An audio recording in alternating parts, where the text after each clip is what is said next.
नमस्कार, मी प्राध्यापक डॉक्टर मनोज ठवरे, महात्मा गांधी महाविद्यालय आरमोरी.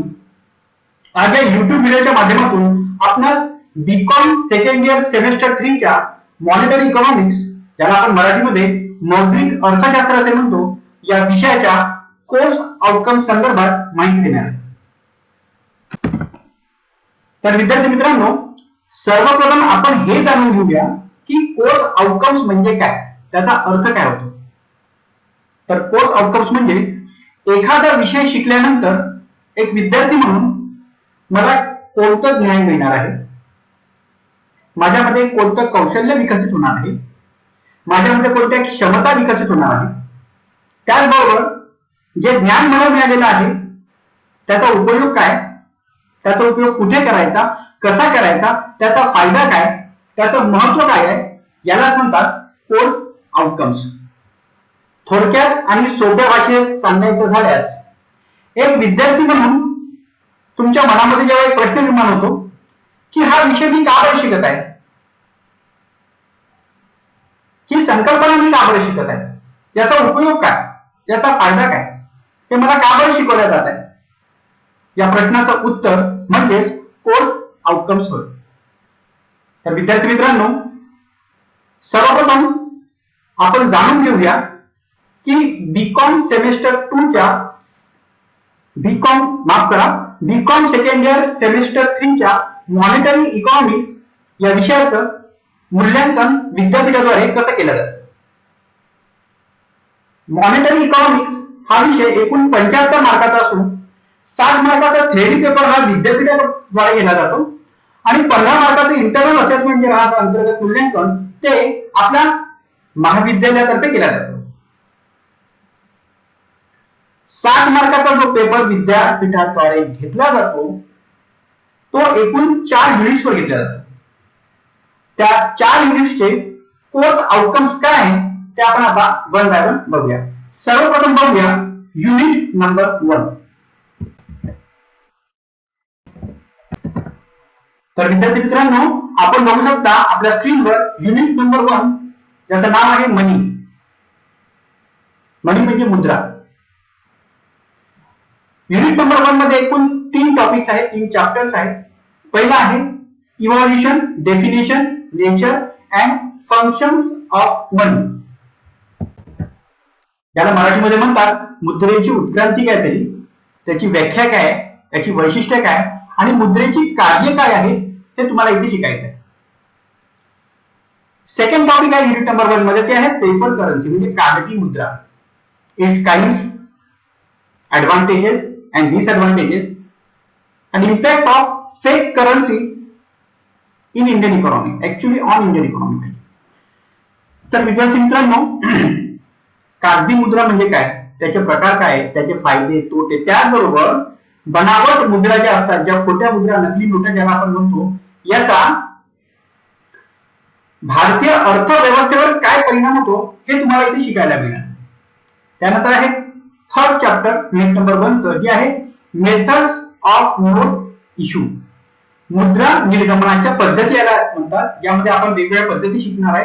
त्यामध्ये पहिली पद्धत आहे fixed fiduciary system, second is fixed minimum fiduciary system, third is the proportional reserve system आणि फोर्थ आहे मिनिमम रिझर्व्ह सिस्टम. असे 4 वेगवेगळ्या मेथड्स आहेत मेथड्स ऑफ नोट इश्यूच्या, मुद्रा निर्गमनाच्या.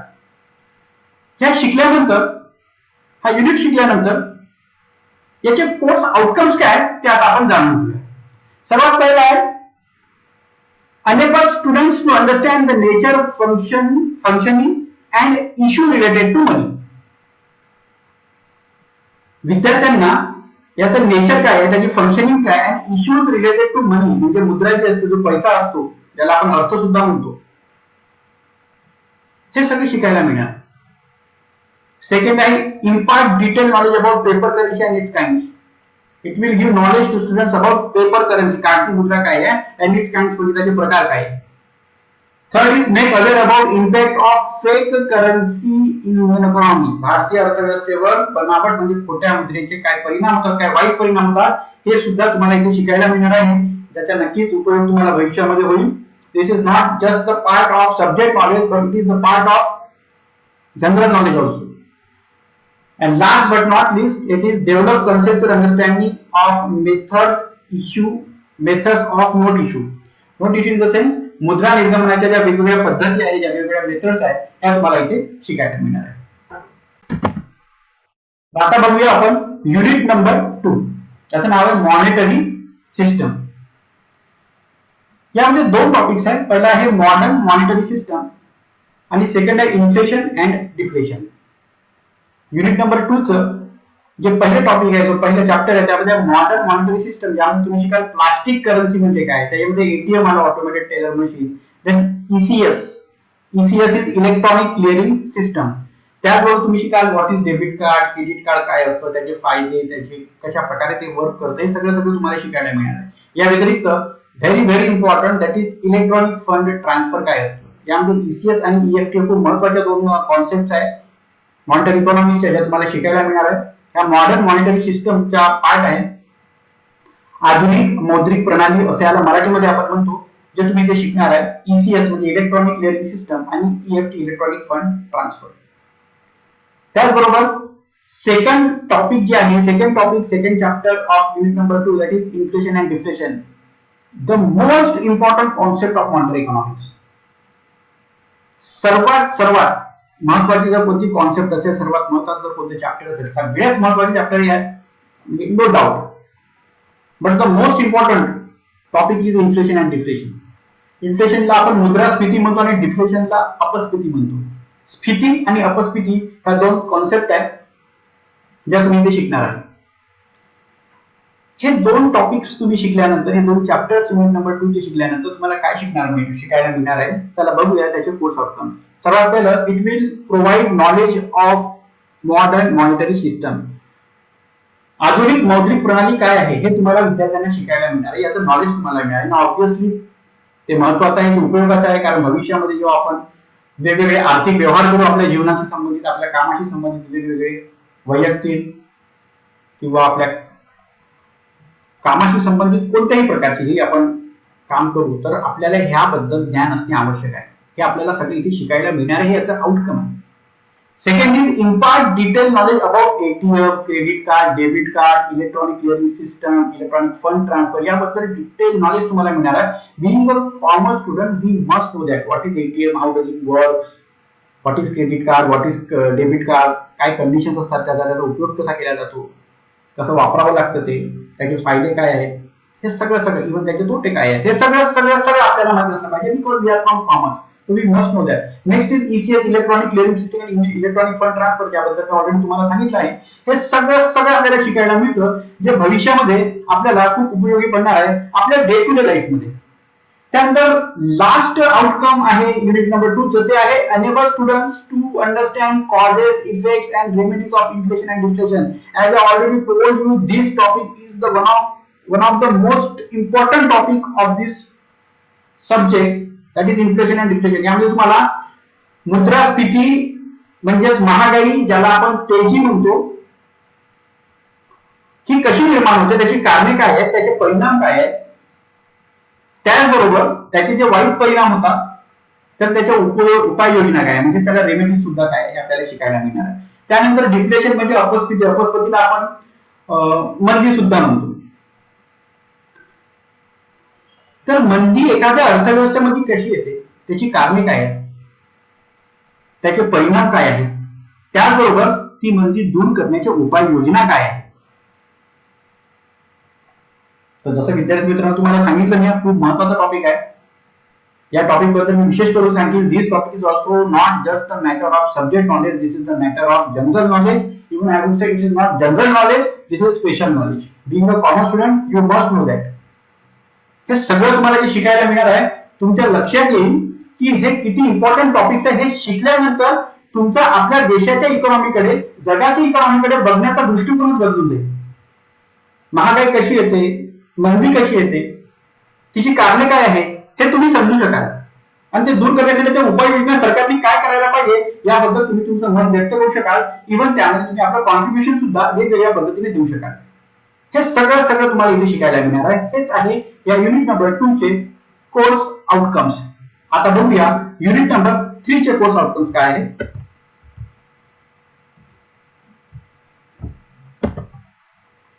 Unit number 3 is on banking. विद्यार्थी मित्रांनो,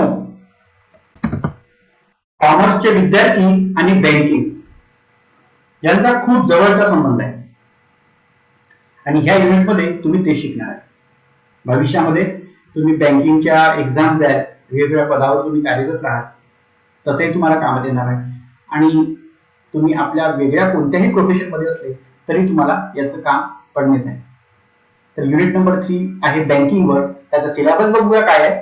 युनिट नंबर 3 मध्ये सुद्धा 3 चॅप्टर्स आहेत. फर्स्ट आहे evolution, definition and types of banking, म्हणजे बँकिंगची उत्क्रांती कशी आहे. बँकिंगला मराठीमध्ये शब्द आहे अधिकोष. बँकिंगला मराठीमध्ये शब्द आहे अधिकोष, थोडं लक्षात ठेवा. तर अधिकोषांची उत्क्रांती कशी झाली, त्याची व्याख्या काय. अधिकोषांचे वेगवेगळे प्रकार कोणते असतात. वेगवेगळे प्रकार असतात. कमर्शियल बँक, ऍग्रीकल्चर बँक, अशा वेगवेगळ्या बँक्स राहतात ज्या तुम्हाला इथे शिकायला मिळणार आहे. Next is functions of commercial banks. वाणिज्य अधिकोष याला म्हणतो आपण. कमर्शियल इन द सेन्स वाणिज्य बँक म्हणजे अधिकोष, जसं मी तुम्हाला सांगितलं. तर याची कार्य काय आहे. आणि last topic of unit number 3 is credit creation bye commercial bank. वाणिज्य अधिकोष, व्यापारी अधिकोष याला म्हणतो आपण. बेसिकली व्यापारी अधिकोषांची प्रत्यय निर्मिती, credit creation in the sense प्रत्यय निर्मिती, मराठीमध्ये प्रत्यय निर्मिती हा शब्द आहे. हे 3 टॉपिक्स तुम्हाला इथे शिकायला मिळणार आहे बँकिंग संदर्भात. तर याचे कोर्स आउटकम्स काय आहेत ते बघूया.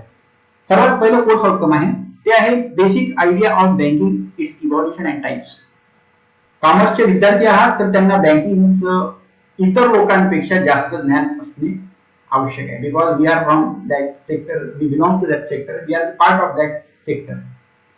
हे लक्षात घेता तुम्हाला याचा आयडिया येईल की बँकिंग असते काय, याची उत्क्रांती कशी झाली, त्याचसोबत याचे वेगवेगळे प्रकार कोणते असतात, हे सगळं तुम्हाला इथे शिकायला मिळणार आहे. सेकंड आउटकम आहे create awareness about function of commercial banks. तुम्हाला याची जाणीव होईल, याची माहिती मिळणार आहे की व्यापारी अधिकोषांची वेगवेगळी कार्य कोणती आहेत, जे खूप महत्वाचं आहे. And last is idea of credit creation bye commercial bank. व्यापारी अधिकोषांद्वारे प्रत्यय निर्मिती कशी केली जाते, कर्जाची निर्मिती कशी केली जाते, कशा प्रकारे बँक चालतात, त्यांचं फंक्शनिंग कसं असतं आणि त्या बँकिंग सेक्टरचं देशाच्या इकॉनॉमीमध्ये काय महत्व आहे, हे सगळं तुम्हाला शिकायला मिळणार आहे. 100% this knowledge will be useful for you in future whenever you will work in any sector. तुम्ही कोणत्याही, जरुरी नाही की तुम्ही उद्या जाऊन बँकेचे फॉर्म भरायला, बँकेच्या परीक्षा द्याल, बँकेमध्ये काम कराल. This knowledge will be useful only for those people, those who are working in banking sector. No, असं काहीच नाही. तुम्ही कोणत्याही क्षेत्रामध्ये काम करा, बँकेशी संबंध तुमचा येणे आहे आणि हे ज्ञान तुमच्या कामात पडणार, no doubt. These are the course outcomes of unit number 3. Let's see what are the course outcomes of unit number 4. Unit number 4 is on central bank and world bank. Central bank याला केंद्रीय अधिकोष म्हणतात. मी सांगितलं तुम्हाला बँकेला अधिकोष या शब्द आहे मराठीमध्ये. सेंट्रल बँक म्हणजे केंद्रीय अधिकोष आणि सेकंड इज वर्ल्ड बँक म्हणजे जागतिक अधिकोष. सर्वात पहिलं तर सेंट्रल बँक म्हणजे केंद्रीय अधिकोष म्हणजे कोणती, तर भारताची केंद्रीय अधिकोष कोणता आहे, what is the central bank of India. Reserve bank of India is the central bank of India. बँकांची बँक म्हणतो आपण त्यांना मराठीमध्ये, बॉस ऑफ एव्हरी बँक. ठीक आहे. तर युनिट नंबर 4 मध्ये एकूण आपल्याला 4 टॉपिक्स शिकायचे आहेत. 4 चॅप्टर्स आहे युनिट नंबर 4 मध्ये. त्यामध्ये पहिला आहे 4.1 दॅट इज सेंट्रल बँक म्हणजे केंद्रीय अधिकोष, डेफिनेशन, इम्पॉर्टन्स अँड फंक्शन्स, त्याची व्याख्या, त्याचं महत्व आणि त्याची कार्य. सेंट्रल बँक ऑफ इंडिया जसं मी तुम्हाला सांगितलं, केंद्रीय अधिकोष कोणत्या वर्षाची, रिझर्व्ह बँक ऑफ इंडिया भारताची केंद्रीय अधिकोष आहे.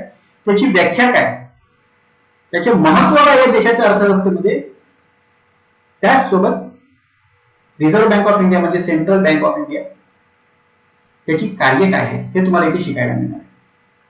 Next is credit control by central bank.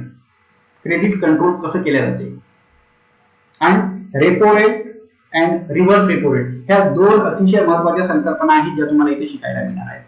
तुमच्या लक्षात आलं असेल विद्यार्थी मित्रांनो, हे सर्व शब्द तुम्ही वेगवेगळ्या वेळी न्यूज मध्ये किंवा न्यूजपेपर मध्ये, टीव्ही न्यूज मध्ये किंवा न्यूजपेपर मध्ये म्हटलं, वेगवेगळ्या ठिकाणी तुम्ही बघितलं असेल, ऐकले असेल, वाचले असतील. याचा अर्थ काय असतो, त्याचे टेक्निकल मिनिंग्स काय, हे कशा पद्धतीने वर्क करतं, हे सगळं तुम्हाला इथे शिकायला मिळणार आहे. नेक्स्ट टॉपिक आहे युनिट नंबर 4 चा वर्ल्ड बँक, जागतिक अधिकोष. त्याबद्दल तुम्हाला शिकायचं आपल्याला evolution, objective, functions and achievements. Evolution म्हणजे उत्क्रांती, ऑब्जेक्टिव्ह म्हणजे त्याची उद्दिष्टे, त्याची कार्य, त्याची अचिव्हमेंट म्हणजे त्याची उपलब्धी काय आहे. वर्ल्ड बँकेच्या म्हणजे जागतिक अधिकोषाच्या याबद्दल तुम्हाला माहिती मिळणार आहे, नॉलेज मिळणार आहे. लास्ट टॉपिक आहे world bank and India, objection against world bank. म्हणजे वर्ल्ड बँकच्या विरुद्ध, जागतिक अधिकोषाच्या विरुद्ध भारताच्या संदर्भात काय आक्षेप आहेत हे तुम्हाला इथे शिकायला मिळणार. तर हे ओव्हरऑल युनिट नंबर 4 आहे, त्यामुळे तुम्ही 4 टॉपिक्स, 4 चॅप्टर्स शिकणार आहे. Let's see what are the course outcomes of unit number 4. First is knowledge and understanding of functions of central bank. तुम्हाला याबद्दल नॉलेज मिळेल, अंडरस्टँडिंग तुम्हाला कळेल की फंक्शन्स म्हणजे कार्य काय आहे सेंट्रल बँकची. सेंट्रल बँक म्हणजे रिझर्व्ह बँक ऑफ इंडिया, केंद्रीय अधिकोष म्हणतो सेंट्रल बँकला आपण. त्याचे फंक्शन्स काय आहेत, त्याची कार्य काय आहे. Next is enable the students to understand repo and reverse repo rate. Repo rate and reverse repo rate ह्या संकल्पना तुम्हाला इथे शिकायला मिळणार आहे, कळतील तुम्हाला, या नक्कीच उपयोगाच्या आहे. Next is detail knowledge about evolution, objective, functions, achievements of world bank. जागतिक अधिकोषाची उत्क्रांती, त्याची उद्दिष्टे, त्याची कार्य, त्याची अचिव्हमेंट्स म्हणजे त्याची उपलब्धी काय, याबद्दल तुम्हाला इथे शिकायला मिळणार आहे विद्यार्थी मित्रांनो. नक्कीच हे तुमच्यासाठी उपयोगाचं आहे, काही शंका नाही. And last course outcome is make students aware about World Bank and India. It will make aware you what is the role of World Bank for Indian economy, for the development of India also. हे सगळं सगळं सगळं तुम्हाला इथे शिकायला मिळणार आहे, जे नक्कीच भविष्यामध्ये तुमच्या कामी येणार. तर विद्यार्थी मित्रांनो, हे आहेत बीकॉम सेकंड इयरच्या सेमिस्टर 3 च्या मॉनिटरी इकॉनॉमिक्स या विषयाचे कोर्स आउटकम्स. एक विद्यार्थी म्हणून आपल्याला कोर्स आउटकम्स माहित असले पाहिजे. कोर्स आउटकम्स माहित असले तर आपोआपच त्या विषयाचं महत्व आपल्याला कळतं, त्या विषयामध्ये एक रुची निर्माण होते आणि तो विषय आपण आवडीने शिकतो. मला आशा आहे आज या विषयाचे कोर्स आउटकम्स जाणून घेतल्यानंतर तुमच्या मनामध्ये सुद्धा या विषयाबद्दल रुची निर्माण झालेली असेल आणि तुम्ही सुद्धा हा विषय आवडीने शिकाल, यात काही शंका नाही. तर आजचा व्हिडिओ मी तेच संपवतो. आपण मला लक्षपूर्वक ऐकून घेतल्याबद्दल आपले खूप खूप धन्यवाद. Thank you very much and all the best for your bright future. Thank you so much.